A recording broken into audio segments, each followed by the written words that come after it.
peut se faire désormais une idée assez précise du système des élus Cohen, et c'est un système qui, disons-le, est à peu près complet. Ce système se trouve défini très précisément par l'ensemble des textes, notamment les rituels, et la cohérence de ces textes, contrairement à ce qu'on peut lire aussi parfois, est très grande. La forme que Martinez de Pasquali a donnée à son ordre, cette forme temporelle, est une forme maçonnique.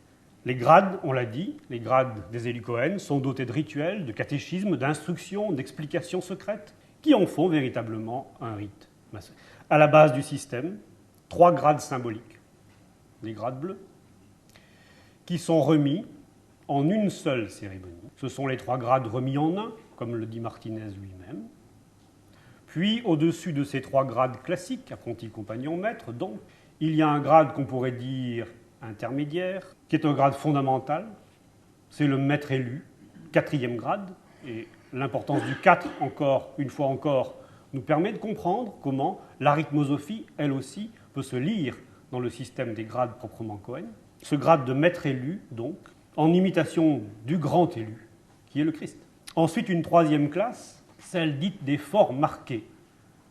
Jean-François rappelait à l'instant l'importance des ordinations chez les élus Cohen, j'y reviendrai.